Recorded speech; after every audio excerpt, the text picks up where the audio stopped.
मित्रांनो, कधी कधी अशा गोष्टींना सामोरं जावं लागतं ना, की आपल्या स्वप्नांवर पांघर घालावी लागते आणि त्यातून एक छोटी वेडीवाकडी वाट काढत पुढे जावं लागतं. फॅमिली प्रॉब्लेम, फायनान्शियल प्रॉब्लेम, खूप अडथळे येतात. या सर्वांमधून सावरून मला तुम्हाला या जगातील सौंदर्य दाखवायचे आहे, सामान्य जीवनातील स्टोरी सांगायची आहे. त्यासाठी मी पाहिजे तेवढे प्रयत्न करायला तयार आहे. म्हणजे मित्रांनो, या सर्व प्रॉब्लेममधून सुटायचे असेल तर एकमेव मार्ग म्हणजे फिरणे.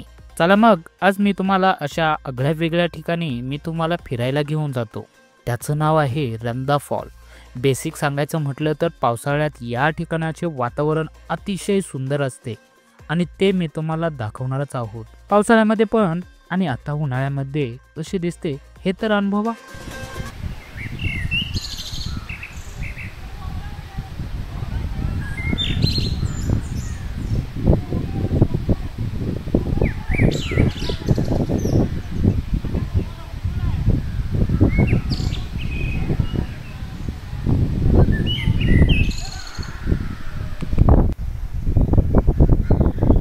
ओके, तर मित्रांनो, हे आहे रंधा फॉल.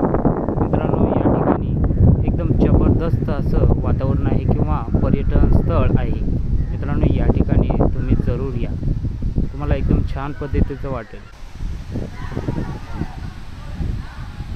सध्या मित्रांनो बघा, कशी मुलं एकदम छान पद्धतीने पाण्यामध्ये खेळत आहेत, डुंबत आहेत, त्यांचा आनंद साजरा करत आहेत.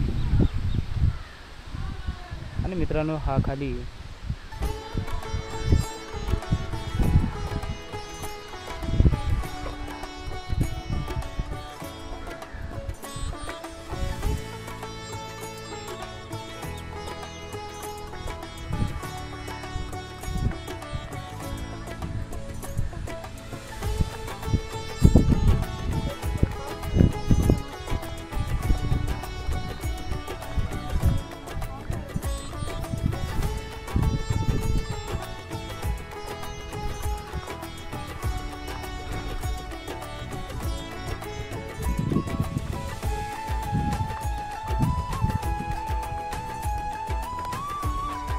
तर मित्रांनो, या ठिकाणी पर्यटकसुद्धा खूप असतात. पर्यटकांची गर्दी खूप असते.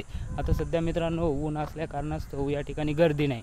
परंतु मित्रांनो, या ठिकाणी ऊन जेव्हा कमी होतं त्यावेळेस खूप पर्यटकांची गर्दी असते. बघू शकता मित्रांनो, हा ब्रिज एकदम छान पद्धतीचा असा ब्रिज आहे.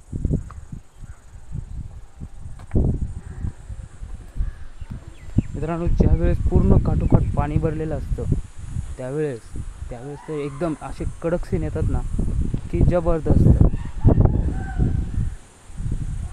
कधी आपण पावसाळ्यामध्ये जर या ठिकाणी आलो ना मित्रांनो, तुम्हाला नक्कीच दाखवेल. परंतु